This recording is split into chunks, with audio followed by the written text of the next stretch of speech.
Bapak, Ibu, dan Saudara yang dikasihi Tuhan, Shalom. Kita bersuka cita kita bisa mengikuti ibadah baik secara online di rumah masing-masing maupun secara onsite di tempat ini. Adakah di antara saudara yang baru pertama kali ibadah lagi di tempat ini setelah sekian bulan? Boleh angkat tangan? Ya, kita berikan tepuk tangan. Betapa sukacitanya kita bisa beribadah lagi di rumah Tuhan.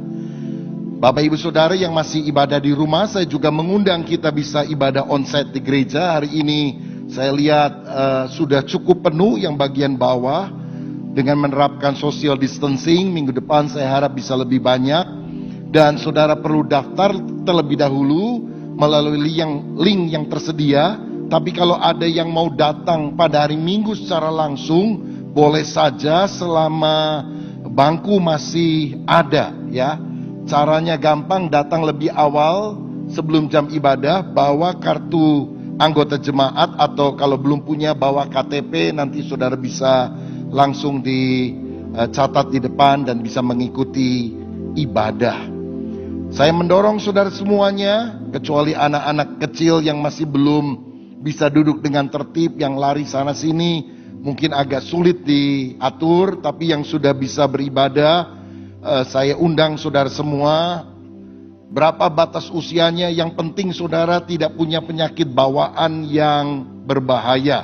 Dan semua orang saya harap bisa mengecek kesehatan diri masing-masing. Kalau lagi sakit, walaupun usia muda, sebaiknya tidak datang. Tapi kalau sehat, ayo kita beribadah bersama di rumah Tuhan. Karena di dalam rumah Tuhan pasti ada berkat. Karena Tuhan hadir beserta dengan kita. Berikan kemuliaan sekali lagi untuk Dia.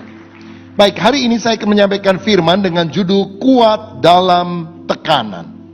Saudara, hari-hari ini kita sedang mengalami pandemi COVID-19 yang kemudian menimbulkan bukan hanya masalah kesehatan, tapi juga masalah ekonomi, masalah sosial, dan masalah yang lain. Alkitab berkata pada akhir zaman akan datang masa yang sukar. Dan mungkin kita sedang berada pada masa sukar yang dinubuatkan ribuan tahun yang lalu di dalam Alkitab. Pada masa yang sulit ini banyak orang kemudian menjadi stres, bahkan depresi.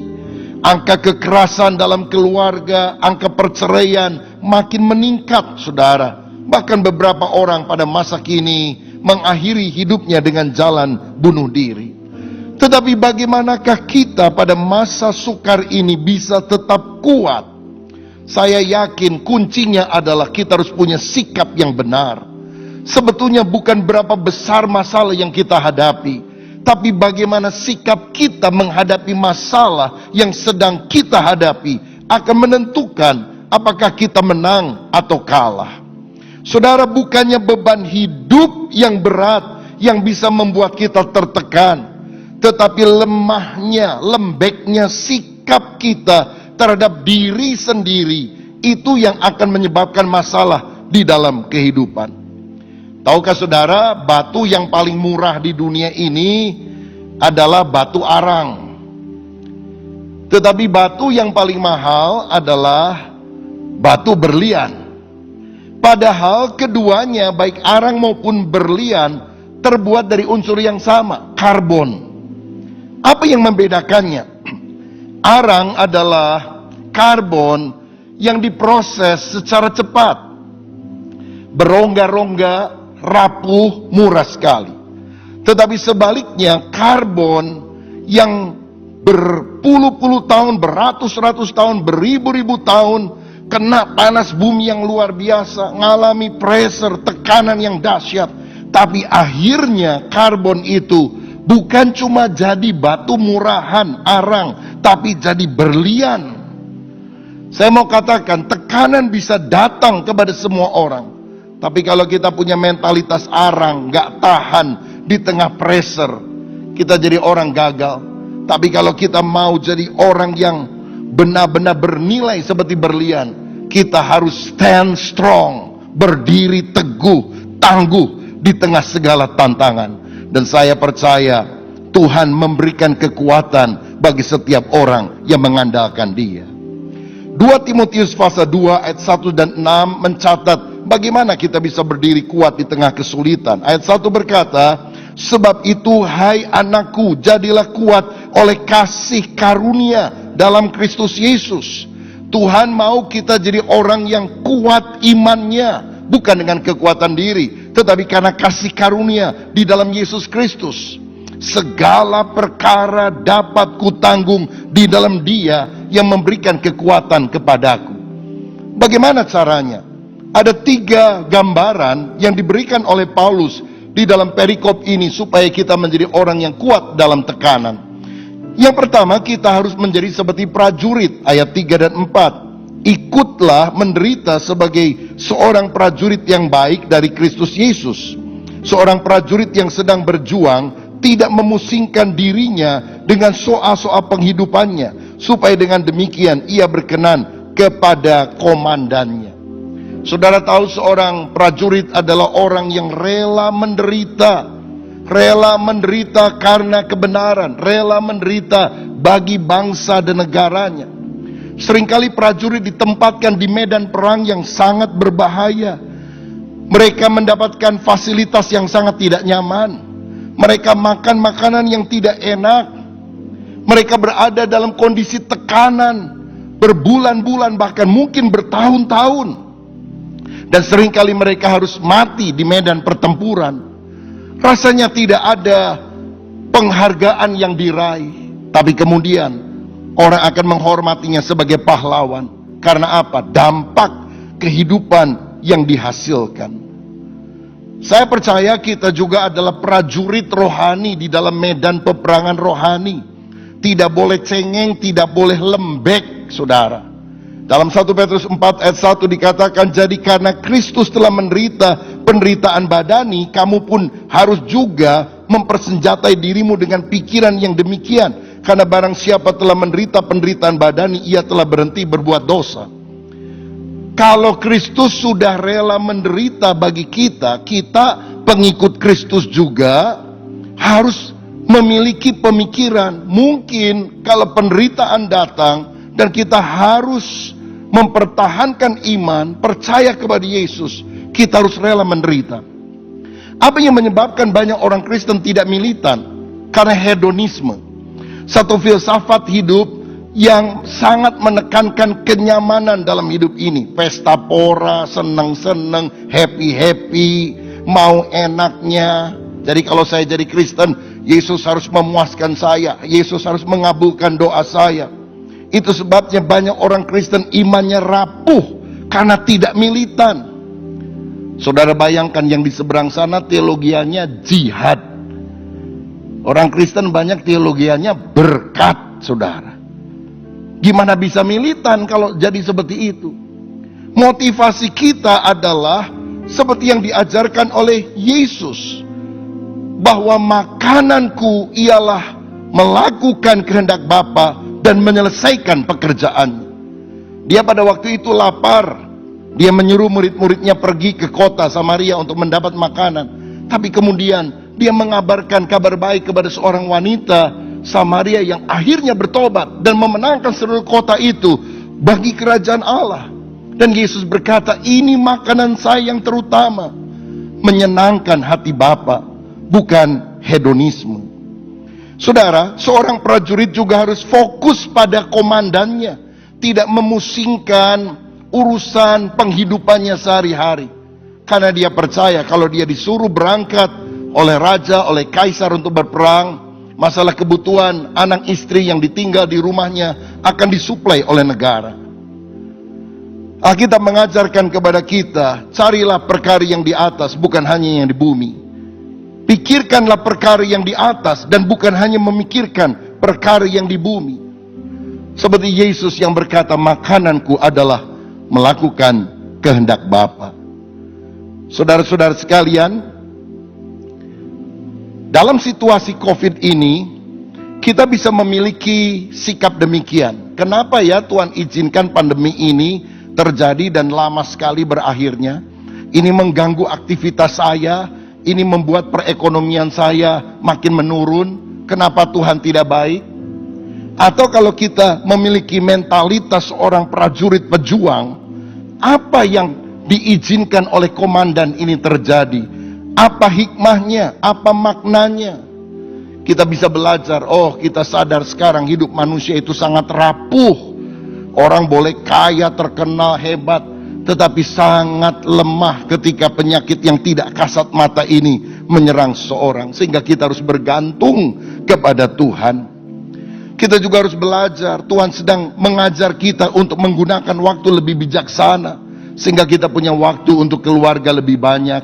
Waktu untuk memuji dan menyembah Tuhan di rumah. Dan dimanapun kita berada lebih banyak. Lagi pula dalam situasi ini kita perlu melihat orang-orang yang tertekan, takut mati, takut sakit, khawatir apakah mereka bisa makan atau tidak. Dan kita perlu memberitakan kabar baik kepada mereka. Bukankah di balik semua masalah dan kesulitan ada hikmah yang kita bisa dapatkan? Dan itu terjadi kalau kita tidak fokus pada kehidupan di dunia ini, tetapi carilah dahulu kerajaan Allah dan kebenarannya, maka semua yang lain akan ditambahkan kepadamu. Saudara, sebagai seorang prajurit kita juga harus siap siaga, berjaga-jaga, jangan lengah. 1 Petrus 5 ayat 8 berkata, sadarlah dan berjaga-jagalah, lawanmu si iblis berjalan keliling sama seperti singa yang mengaum-ngaum dan mencari orang yang dapat ditelannya. Beberapa tahun yang lalu saya pernah mengunjungi sebuah tempat di Hawaii namanya Arizona Memorial di Pearl Harbor. Saudara-saudara, tempat ini adalah tempat bersejarah karena ini adalah pangkalan militer Amerika Serikat. Kalau saudara lihat gambar di depan ini, di bawah itu masih ada kapal yang benar-benar pernah tenggelam sampai hari ini. Tidak pernah diangkat, saudara. Itu ada galangannya. Dan di atasnya dibuat bangunan memorial. Kenapa? Karena pada tanggal 7 Desember tanpa pemberitahuan sebelumnya, tahun 1941, tiba-tiba 360 pesawat terbang dari Jepang itu menyerang mereka dan menenggelamkan semua kapal perang Amerika Serikat. Mereka dibombardir dengan bom selama lebih kurang 2 jam dan lebih dari 2.400 orang tentara Amerika mati, ribuan terluka. Apa yang terjadi pada malam sebelum peristiwa pemboman itu terjadi? Tentara Amerika sedang berpesta. Karena mereka tidak tahu mereka akan diserang. Dan ketika petugas penjaga radar melihat ada pesawat-pesawat yang datang mendekat mereka, mereka tidak membunyikan alarm. Kenapa? Karena mereka pikir itu adalah teman-temannya pesawat dari Amerika Serikat yang mau bergabung pesta juga. Konyol sekali, saudara. Dan akhirnya kehancuran total terjadi. Dan itulah yang menyebabkan Amerika kemudian ikut di dalam perang dunia kedua melawan Jepang, melawan Jerman, dan sebagainya. Tetapi sampai hari ini, peristiwa ini menunjukkan bahwa walaupun ada alarm, walaupun ada sinyal, walaupun ada tanda bahaya, ketika orang lengah, tidak mengacuhkan hal tersebut, maka akibatnya berbahaya sekali.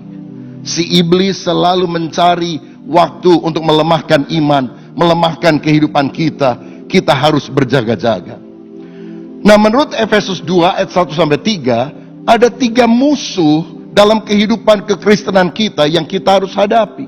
Yang pertama adalah hawa nafsu daging. Ini nafsu yang ada dalam hidup kita. Kadang-kadang nafsu liar menyerang pikiran, menyerang hati kita.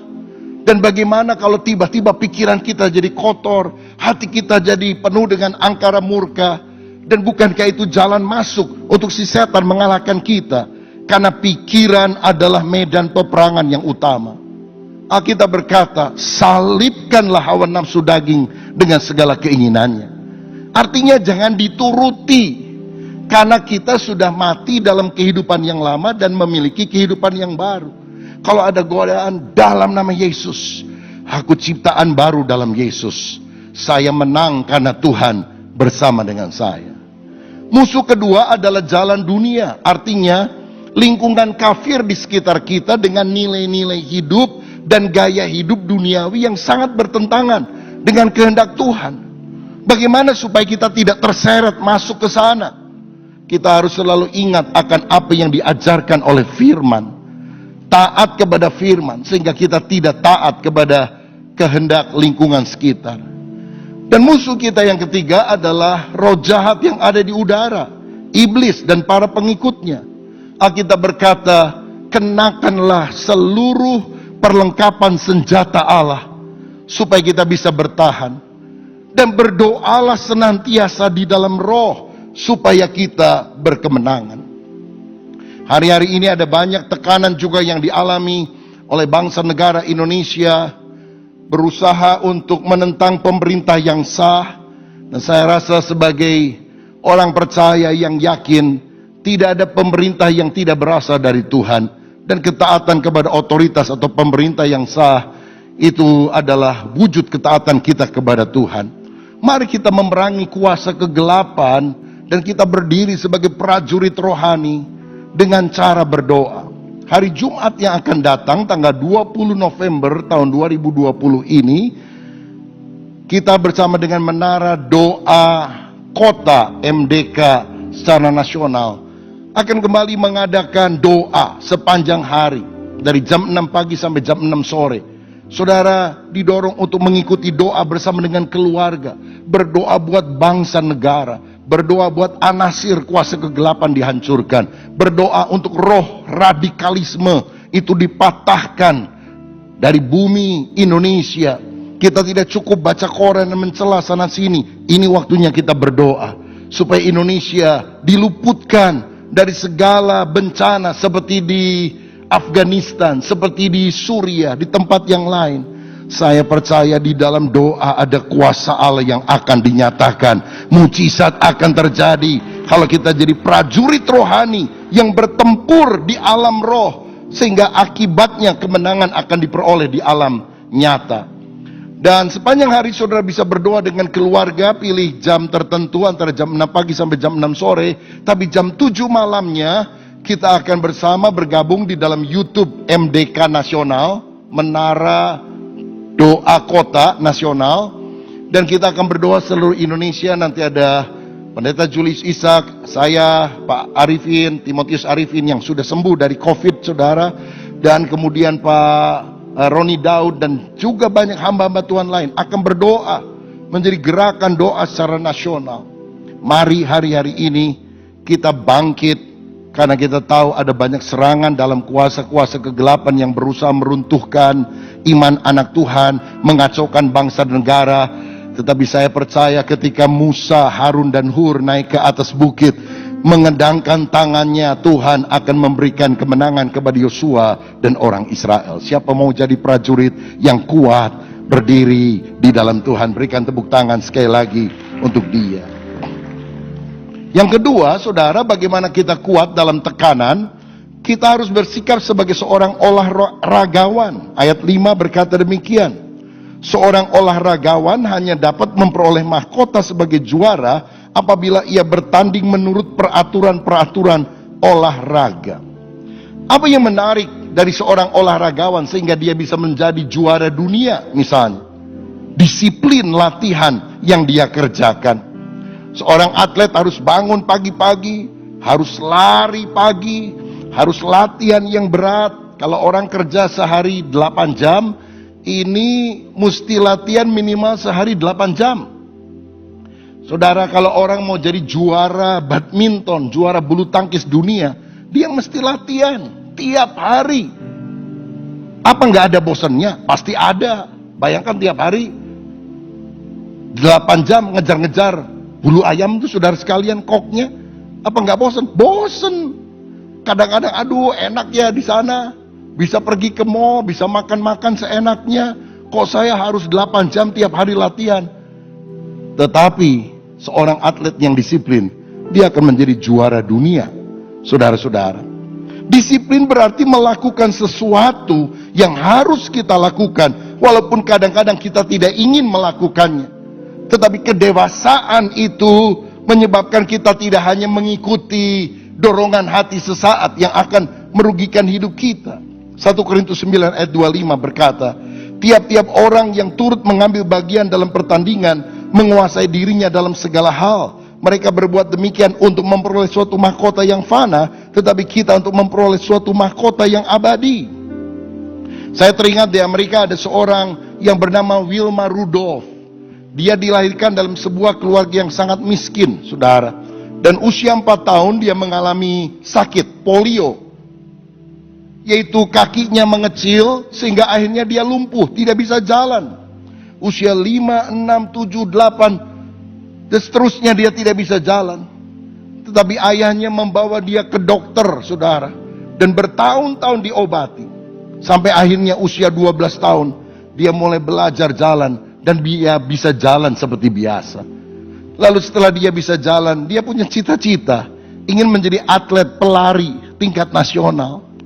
Saudara, orang tuanya sebetulnya sedih karena mustahil hal itu terjadi. Tapi ibunya selalu berkata, kamu tidak pernah tahu apakah kamu bisa kalau kamu tidak pernah mencoba, Wilma. Ayo silakan. Dia latihan, dan satu kali dia ikut lomba lari antar kampung, kira-kira begitu, saudara. Dia dapat juara pertama dari belakang, saudara. Waduh, dia syok juga. Tapi ibunya berkata, nggak apa-apa, ini kan baru sekali. Kamu pernah lumpuh, sekarang kamu ikut lomba lari aja, hebat. Ayo, coba lagi. Dan akhirnya dia ketemu dengan seorang pelatih yang luar biasa. Dan dalam Olimpiade tahun 1960, dia meraih 3 medali emas dalam perlombaan di Olimpiade yang sama. Yang menarik, saudara sekalian, juara dunia lari di Olimpiade pada waktu itu adalah seorang yang pernah lumpuh, pernah sakit polio. Dari sini saya melihat bahwa orang kalau sungguh-sungguh punya disiplin diri yang teguh, tidak lembek terhadap dirinya, tapi berkata, ayo maju. Jangan takut, jangan menyerah. Kamu pasti bisa. Dengan pertolongan Tuhan, kamu bisa berhasil. Dia bisa mengalahkan tantangan yang terbesar, yaitu dirinya sendiri. Nah, di dalam 1 Timotius 4 ayat 8, firman berkata, latihan badani terbatas gunanya, tetapi ibadah itu berguna dalam segala hal, karena mengandung janji, baik untuk hidup ini maupun untuk hidup yang akan datang. Olahraga ada gunanya tapi sedikit terbatas. Olah roh itu sesuatu yang jauh lebih berguna karena itu nilainya kekal. Saya heran ada orang bisa olahraga lari pagi atau goes sejam sehari, tapi dia nggak pernah berdoa dan baca Alkitab 1 jam sehari. Dan dia pikir dia bisa kuat di dalam Tuhan. Bagaimana mungkin? Saudara, kita harus mengembangkan bukan hanya olahraga fisiknya, tapi mental spiritual melalui olah roh.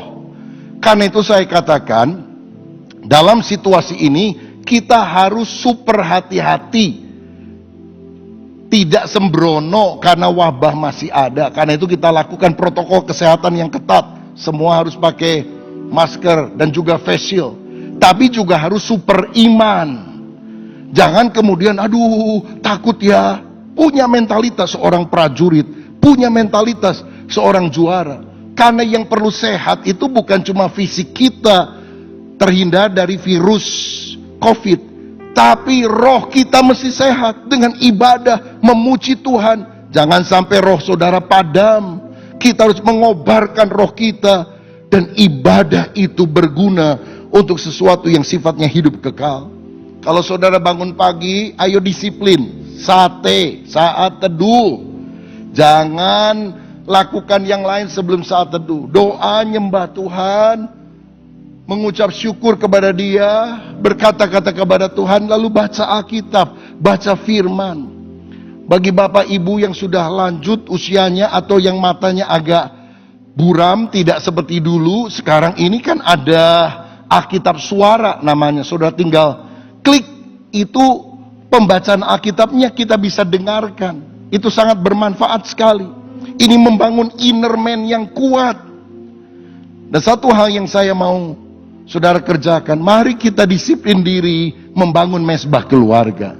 Saya dan rekan-rekan hamba Tuhan memberikan contoh setiap hari jam 5 sampai jam 6, Senin sampai Sabtu, bagaimana kita memperoleh bisa melakukan mesbah keluarga, ada bahan-bahan. Saudara tidak harus mengikuti setiap hari acara di YouTube mesbah keluarga, tapi yang penting saudara mengadakan sendiri dengan anggota keluargamu. Dan hari ini setelah firman, saya juga ingin mengajak saudara yang ada di rumah khususnya untuk berdoa bersama, pegangan tangan, gandengan dengan keluargamu, dan kemudian saudara mulai berdoa. Dan orang tua, tumpangkan tanganmu kepada anak-anakmu. Saudara, karena pandemi ini kita belum bisa melakukan penyerahan anak.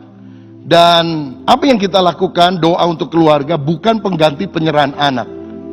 Tetapi kita berdoa sebab bukan hanya upacara seremonial yang penting, tapi bagaimana iman seorang ayah dan ibu ditularkan melalui mesbah keluarga kepada orang tuanya. Ada yang tanya kepada saya, Pak, kenapa kalau perjamuan kudus online kita bisa lakukan, tapi baptisan atau pernikahan atau penyerahan anak Bapak tidak mau lakukan secara online? Ada tuh orang yang melakukannya. Saya agak konservatif dalam hal ini. Reasonnya ya ada banyak, tapi salah satu yang simple adalah apa yang hanya bisa dilakukan sekali, sedapat mungkin kita lakukan secara langsung. Kalau perjamuan kudus kan bisa dilakukan setiap bulan atau setiap minggu kalau kita mau, jadi bisa secara online. Tapi baptisan kan cuma sekali seumur hidup, kawin kan cuma sekali seumur hidup, emang mau 10 kali? Penyerahan anak kan cuma sekali seumur hidup. Jadi apa yang kita bisa lakukan hanya sekali, sedapat mungkin kita berhimpun bersama-sama pada waktu yang pas dan kita berdoa menumpangkan tangan. Saya percaya ada kuasa yang dilimpahkan juga di dalam persekutuan, percaya. Karena itu kita mau menunda penyerahan anak tersebut, tapi kita mau berdoa untuk anak-anak supaya mereka juga mendapatkan blessing, berkat daripada Tuhan. Dan saya percaya kalau orang tua memulai dalam mesbah keluarga, seluruh anggota keluargamu akan diberkati secara rohani oleh Tuhan. Siapa yang percaya? Berikan tepuk tangan yang meriah untuk Tuhan kita. Saudara-saudara sekalian, seorang juara dalam perlombaan olahraga akan memperoleh mahkota kalau mereka mengikuti aturan yang telah ditetapkan. Artinya sportif. Saya membaca kisah Lance Armstrong. Dia adalah juara 7 kali dalam lomba sepeda, yaitu Tour de France, yang sangat terkenal tersebut, saudara. Ini zamannya kan orang suka sepedahan, goes. Nah, Lance Armstrong ini juara dunia atau juara Tour de France 7 kali, saudara. Tetapi ternyata tahun 2012 seluruh gelar-gelar yang pernah dia miliki dicabut karena terbukti dia pakai doping, saudara. Jadi bukan hanya gelar pada tahun 2012, semuanya tidak diakui. Medali-medalinya disuruh balik kembali. Dan ini hukuman yang lebih berat, dia tidak boleh mengikuti pertandingan balap sepeda berapa tahun? Seumur hidup. Dia nggak boleh lagi. Kenapa? Dia tidak sportif. Dia tidak mengikuti aturan pertandingan yang ada. Saya percaya sebagai anak-anak Tuhan secara rohani, Tuhan telah memberikan aturan untuk kita taati, yaitu di dalam Alkitab, firman Allah. Alkitab berkata, jangan engkau lupa memperkatakan kitab Taurat ini, tetapi renungkanlah itu siang dan malam, supaya engkau bertindak hati-hati sesuai dengan segala yang tertulis di dalamnya. Sebab dengan demikian perjalananmu akan berhasil dan engkau akan beruntung. Keberhasilan, keberuntungan kalau kita taat mengikuti apa yang diarahkan oleh firman. Mari kita belajar menjadi orang yang punya disiplin secara rohani dan juga taat akan kebenaran firman. Yang ketiga, yang terakhir, bagaimana kita kuat dalam tekanan. Jadi seperti prajurit, jadi seperti olahragawan. Dan yang ketiga, jadi seperti petani. Ayat 6. Seorang petani yang bekerja keras haruslah yang pertama menikmati hasil usahanya. Yakobus 5 ayat 7 juga mencatat hal yang sama, bahwa seorang petani adalah orang yang sabar menantikan hujan, sehingga akhirnya karena dia sabar, tekun, ulet, gigih, dia bisa berhasil melakukan tuaian pada waktunya. Tuhan mau kita punya karakter yang ulet, tangguh, teguh, karena keberhasilan itu seringkali membutuhkan waktu yang cukup panjang. Dan keberhasilan tidak bisa dicapai tanpa kerja keras, tanpa keuletan. Saya pernah membaca kisah orang-orang sukses. Salah satunya adalah orang yang pernah menjadi buruh bangunan. Lalu kemudian dia ganti profesi menjadi pelayan restoran. Nggak dikenal, uangnya juga sangat sedikit. Berapa sih gaji seorang buruh? Berapa sih gaji seorang pegawai restoran? Tetapi dia punya cita-cita, ingin jadi aktor film, saudara. Satu kali karena dia melamar dengan gigih, diterima jadi pemain figuran dalam sebuah film. Aktingnya bagus. Dan akhirnya sekarang dia sudah membintangi lebih dari 50 judul film. Namanya terkenal, orang ini adalah Jackie Chan. Dan dia menjadi orang yang kaya. Karena apa? Kuncinya, ulet. Saya membaca ada orang lain. Ini di Amerika. Dia pernah juga jadi kuli bangunan, jadi tukang parkir, jadi agen asuransi, kemudian menjadi petugas pemadam kebakaran. Tapi hidupnya ya begitulah, saudara.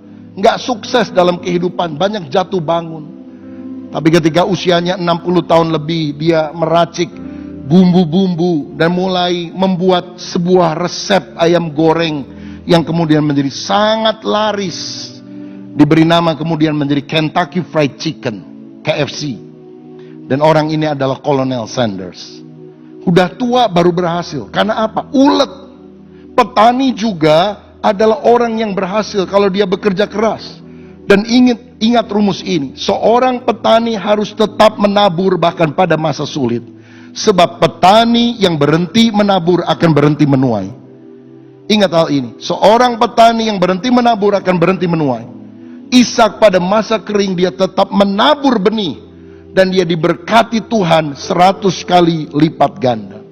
Hari-hari ini pada waktu saudara merasa beban datang, jangan hanya berpikir secara egois untuk diri sendiri. Tetap bekerja keras menabur di ladang Tuhan.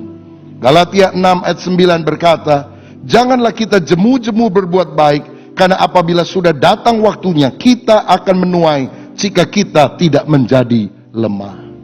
Saudara lihat orang-orang yang lebih membutuhkan dibandingkan dengan kita, dan kita terus menabur benih kebajikan. Berkat-berkat materi juga kita perlu bagikan kepada mereka. Dan percayalah sesuai dengan janji Tuhan, orang yang menabur pasti akan menuai. Kita akan panen, menuai. Panen apa? Panen kebaikan yang kita akan terima dari Tuhan. Mazmur 126 berkata, orang yang menabur dengan mencucurkan air mata pasti akan menuai dengan sorak-sorai. Saudara, jangan lupa hari-hari ini kita menabur benih Injil. Itulah kebaikan terbesar yang kita bisa berikan bagi orang lain, supaya orang diselamatkan. Dan kita akan menuai, apa tuaiannya? Jiwa-jiwa yang kita bisa bawa kepada Yesus. Bagaimana saudara bisa kuat di tengah kesulitan? Jangan jadi arang, tapi jadi berlian. Dan berlian adalah sesuatu yang tekun, kuat di tengah pressure. Tanpa tekanan, tidak ada berlian. Kalau saudara lari dari proses pembentukan, engkau hanya jadi arang. Arang dibakar jadi abu, tapi berlian sangat luar biasa. Miliki sikap sebagai prajurit yang militan, rela menderita. Miliki sikap sebagai olahragawan yang disiplin diri, disiplin rohani, dan ikuti aturan sampai finishing well. Dan yang ketiga, jadilah seperti petani yang bekerja keras, ulet. Kalau saudara usaha hari-hari ini mesti ulet. Yang gak biasa dengan online, saudara harus buka toko online.